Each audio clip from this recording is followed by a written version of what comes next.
Alright, today we're going to be making pizza for a cheat day. If this is your first time making pizza, this is my dough recipe that I created for the restaurant that I work at. So it's nice to be able to share it with other people. I hope you give this a try and let me know how it is. Anyways, here we go. Okay, let's go over all the tools and ingredients you'll need. To start off, you'll need 2 bowls. Could be regular bowls or these mixing bowls, something like this. 2 cups of flour, 3/4 of a teaspoon of kosher salt, 3/4 of a cup of room temp tap water, a half a teaspoon of instant dry yeast, 1 teaspoon of brown sugar, and 1 tablespoon of olive oil. You're also going to need a rubber spatula, a fork, and a tablespoon measurement. Alright, let's start off. Take one of your bowls, add your yeast, brown sugar, add your water,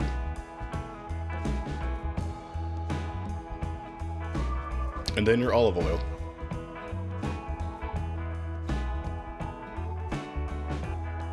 Mix this together until the yeast is dissolved. Ideally, you would want to let this sit for 5 minutes to make sure the yeast is still alive. But I've had this for a while and I'm pretty confident in it, so I just go ahead and use it.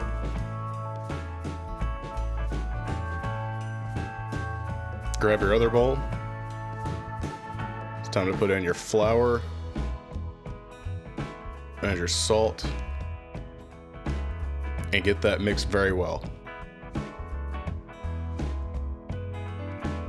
You can also do this by hand if you don't want to use the spatula.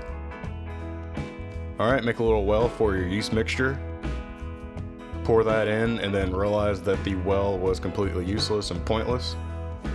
And now here you want to start folding and mixing in your yeast mixture into your flour.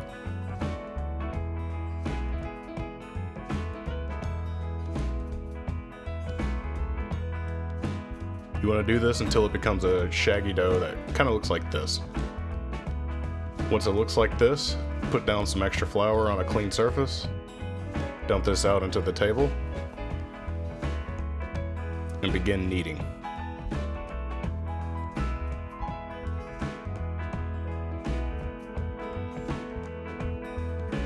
You're going to knead this dough for 5 to 9 minutes, just depending on how long it takes to actually come together.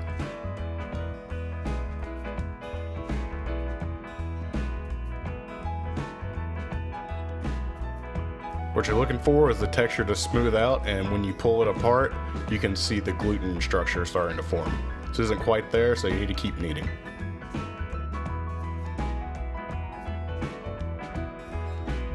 Once you're there, you should be able to pull it tight into a ball, making sure to tuck in the bottom, and now we're going to let it proof.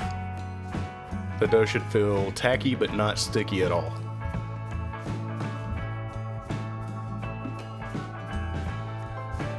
Add a little flour to your mixing bowl you started off with your dry ingredients, and top the dough ball with a little extra.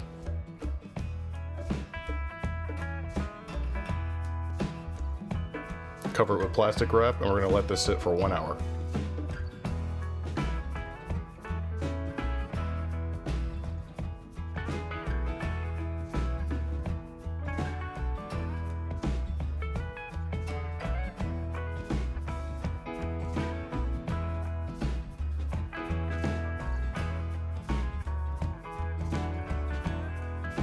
Alright, after an hour, your dough should have doubled in size.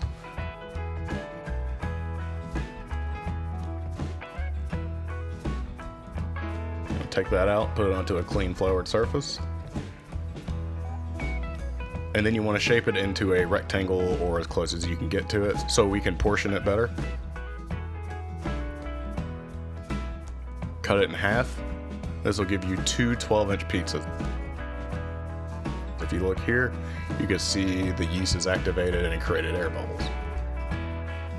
Now what we're going to do is the same thing we did with the large piece of dough, except we're going to make it a lot tighter. So you're going to take your thumb, pinch in like this, and turn. You're going to do this until it's nice and smooth on the top. I'm using a paper plate here just because it was the most convenient thing for me to use. Put down a little olive oil on it and roll your dough in it on both sides.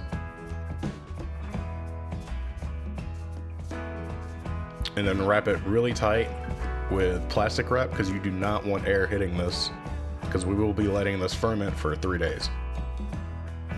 I probably went with 3 or 4 layers of plastic wrap here just to be safe.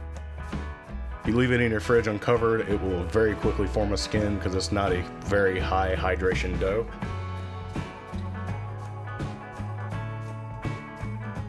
So take these to the fridge. Let them chill for a few days. And we'll be back with that. Alright, it's been a few days, and now we need to make our sauce. Start off, you want 3 to 4 garlic cloves. Cut off the little roots. And then slice and then dice your cloves.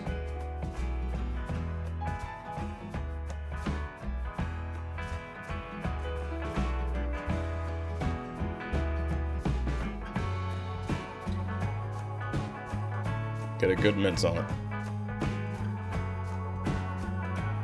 That's all the prep we have to start with the sauce, and now we'll move over to the pot. To this pot, you'll add a 1/4 cup of olive oil, your garlic. Let that saute. We're not looking for any color on this garlic, otherwise it'll get bitter. Add in your crushed tomatoes. I didn't realize I didn't have a can opener until I started filming this, so I had to stab it with a knife a lot. Add in about a teaspoon of brown sugar. This will just help the sweetness of the tomatoes a little bit. Add in your salt to season, black pepper, and dry basil. In the recipe, I'll add the exact amounts of everything because I usually just eyeball this.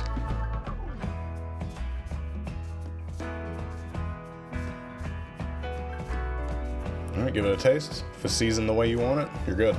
Otherwise, just add what you think it needs. In a 12-inch cast iron pan, add way too much olive oil and then continue adding more olive oil for some reason.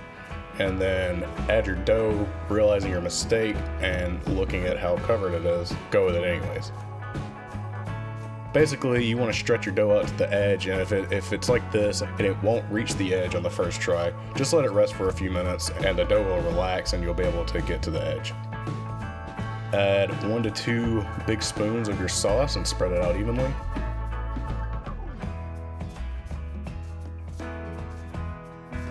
Add low moisture mozzarella cheese.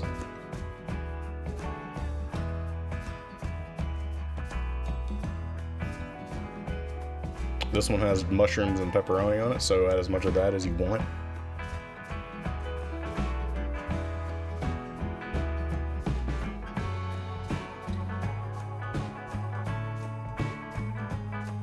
And now we're going to throw it in the oven at 400 degrees for 15 minutes.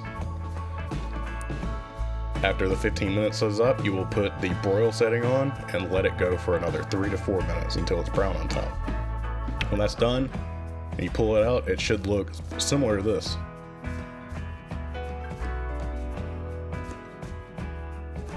Alright, get that out into a cutting surface. Cut your pizza the way you want it. Personally, I like to eat it like a giant taco, but I'm going to be civilized today and cut it into smaller pieces. Here you can get a good look at the crumb structure on the dough and the taste test. I gotta say, this was really good. I use this is my dough recipe that I have at my restaurant that I work at, and I've never used it for a pan pizza, but it works very well. We have a brick oven and it cooks way faster than this, and it's nice to see it whenever it rises, because usually this dough is very thin and crispy, but this had a great chew and crispy bottom. Anyways, that's it. If you try this recipe, please let me know, tag me on Instagram, and I'd love to see the pictures you post. I know this is on a carnivore channel, but everybody has cheat days. It just happens. And if you happen to be planning a cheat day and you want something like this, please use this recipe. I'd love to see it. Anyways, that's it for me, and I'll see you guys on the next video.